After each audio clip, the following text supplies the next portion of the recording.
now we're on. Yes, exactly. We can hear you Okay. now. Yeah. So I was saying, I said about 3 or 4 sentences that were quite, wonderful, but now I have to repeat them and I've forgotten what they were. But, but from what I've been listening to since we started this morning with the keynote and all the presentations so far, to me, it feels as if I'm very well pleased to have learned a lot. And in fact, I think very relatable to this presentation is this the previous one by Fatima, because we are kind of we are grappling with the same issues. We are excited by what technology can do, and especially what AI is doing. But we are grappling with the developing and emerging economy situation and marginalization and inequality that has existed and continues to exist, and the ways in which this new, our new state, our new status with technology, our new possibilities can um, the way we can harness this, the way we can use this to contribute to, to better lives. So my area has always been, is policy, but, more importantly, uh, confluence with technology and gender. So when we talk gender, we also talk marginalization, especially in developing countries where these differences are much more pronounced. So this paper is aiming to look at how AI is reshaping how people learn and work, and how the unevenness of access is deepening, inequalities, what these inequalities are, which we have also looked at in past papers. And so therefore, there'll be references to kind of pull into what this paper will uh, reflect or portray. And the fact that we can't just look in for knowledge, information, and solutions in one direction, but also the fact that communities hold vital design, wisdom, vital knowledge, and can contribute to this knowledge. And are they contributing to this knowledge? Because if they did, they might actually probably contribute better to their solutions. And also the fact that AI, must learn from people and not always necessarily the other way around, which seems to be the assumption and so far and the case. Um, so in my work, in the work that we've been looking at, it is in terms of e-learning. This is where I introduce a program that I've been working on called the LESO Network. And LESO is a culmination of my studies and my work for the last 5 years, which is actually applying the knowledge and, in different ways than what is, and in different ways, using the best, what I have learned. Um, what I have learned. Sorry, I didn't even realize I wasn't on camera. Oh yeah, what I've learned through the years, as in practice. So we can talk a lot, and we know what big this no voluminous knowledge that we now have access to can do and what it means, but then how does it then translate into improved livelihoods? And how can we then be the conduit between this, this knowledge or this parcel of knowledge, and how people can harness this to improve their livelihood? So, Lesson Network is we're starting small. We started by just keeping students in school and ensuring that they get an education. We are also ensuring that they have access to some level of technology through the creation of a village hub where they can go and learn how to use computer, learn how to do a bit of research, and also fill in gaps, because we realized that due to lack of resources, etc., sometimes these students have gaps in education where they might not be able to go to school. And so therefore, we are working with other partners as Leso Network to provide them with resources. And that's why when I'm really excited about what the keynote speaker was talking about, just having access, free access for life to resources that you can use.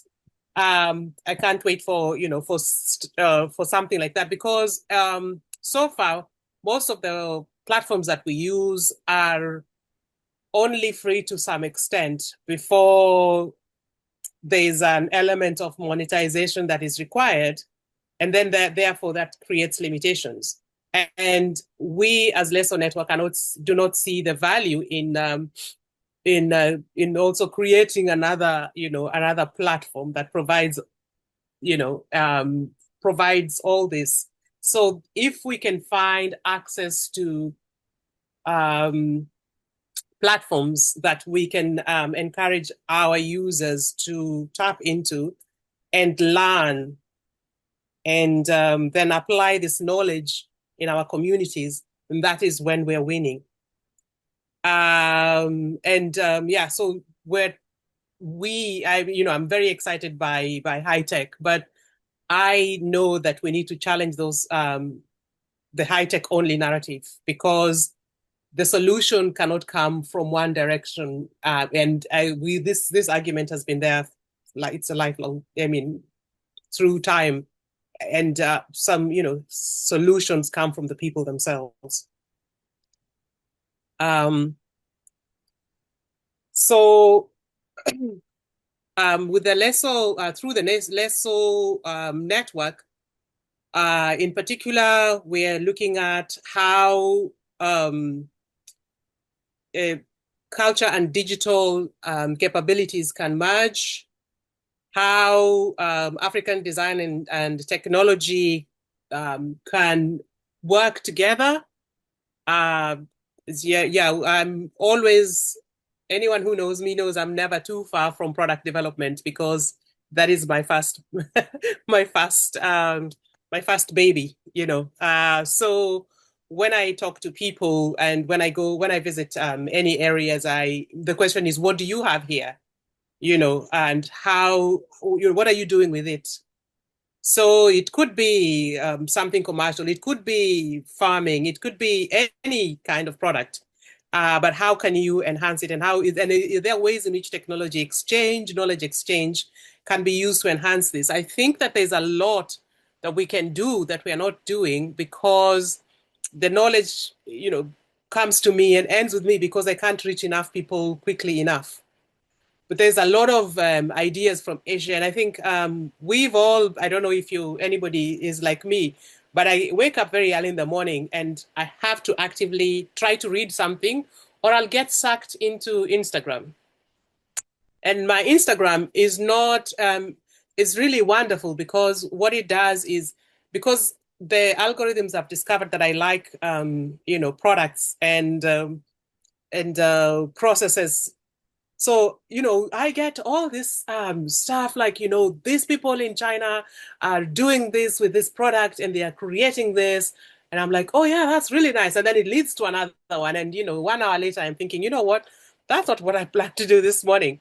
But you learn a lot this way. But that information is not really useful for me right now.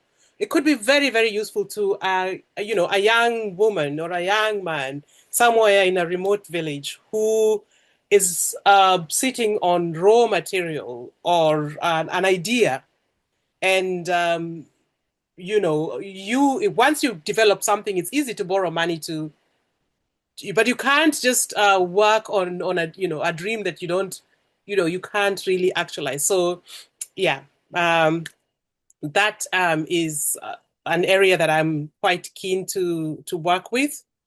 Of course, intergenerational learning, I think that kind of explains itself, and the contribution of technology to identity, well-being, and agency.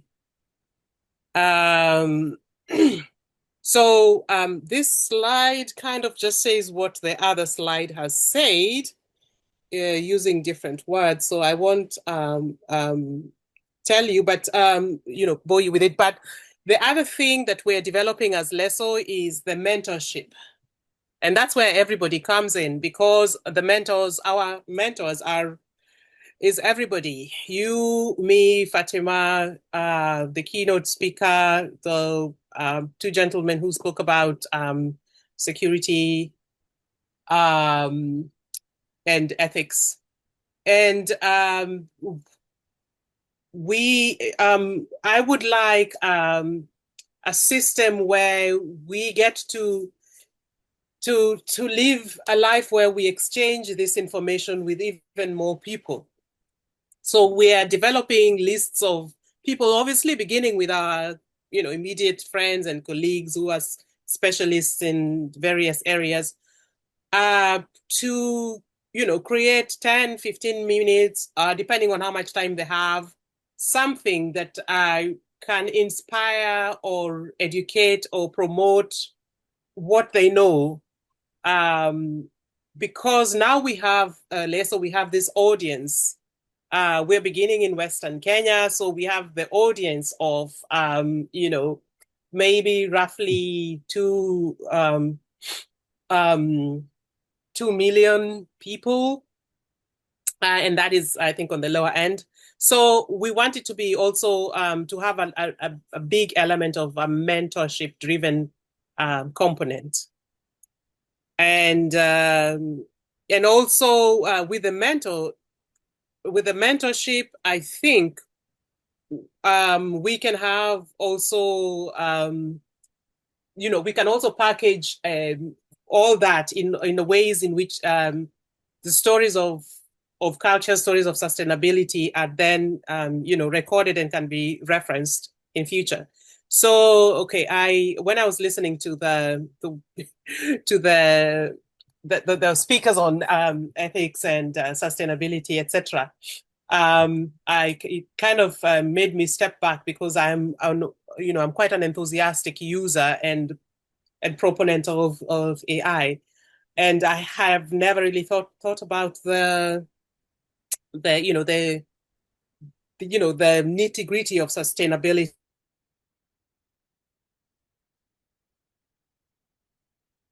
I believe that tension is what we need to work on, and we cannot have it that the more marginalized people are then pushed aside because it's too much, when they're the ones that actually do need to be focused on, and in any way they would probably be the ones who would benefit from online solutions that might then overall be cheaper. So those are the thoughts that were going through my mind. I am open to discussion. So in conclusion, we're looking at policies that localize AI, strengthen existing ecosystems, rather than everybody creating their own, needing all that storage and all that water. More gender inclusivity, that is a problem that exists. That's a problem that continues to exist, and it's something that we need to continue working on. And also the value of heritage. So we're at a very interesting position in human evolution, where I think, in my opinion, the last maybe 50 years, we were heading towards maybe losing, evolving so fast that we were losing the ability to record or to tap into some of the heritage ideas, heritage knowledge systems that we had.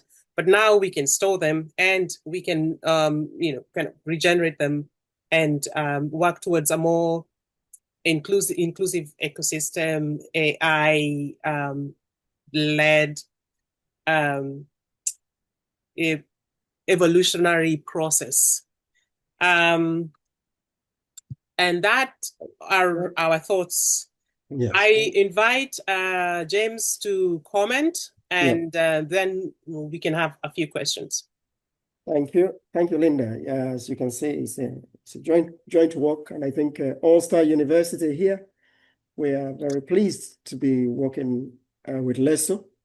I think for the past 2 years, I've taken over as the lead judge for representing Ireland and the UK, the national that's for the Young Scientist Kenya project. And so I've always been in Nairobi for the past 2 years now.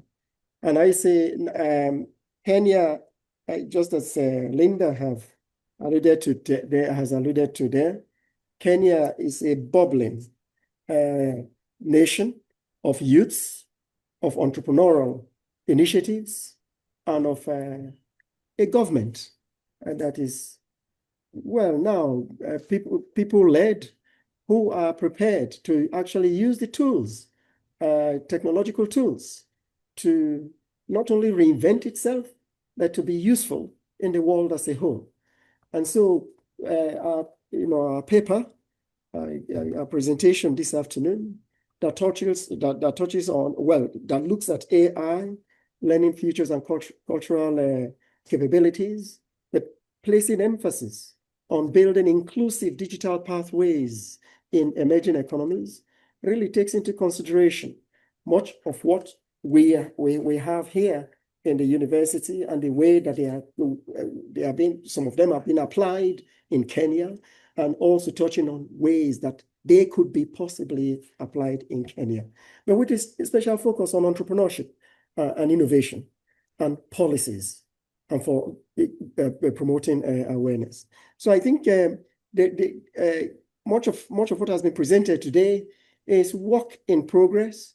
It's live programs out there, and I know there's the National Research Fund that have been established by the government of Kenya is supporting technological advancement in different areas and at different levels, even at primary level, secondary level, and so on and so forth, and is very, very much willing to engage with community groups and people. And so when we look at AI applications, and to talk about AI, I'm the first to say that Kenya is not too far behind what we are doing here in the UK when we talk about AI.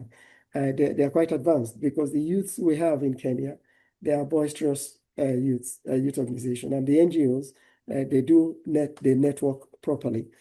I think that's just a little addition. We have the mixed, augmented, and virtual reality laboratory here at Ulster, and looking at a lot of resources that the e-learning specialist groups and all of you, the delegates, are talking about here. We have engaged in providing the digital literacy program here to the communities of immigrants and refugee and asylum seekers here in Northern Ireland since 2023. And I think we were not fully aware of some of the free resources you have out there. But I think being aware of it now, we will be joining forces with our Kenyan people, and also extend it to some other countries that want to work with us in ensuring that there is effective and efficient integration of digital pathways, that's of AI and other tools and resources to ensure enhanced education provision for all people in different countries.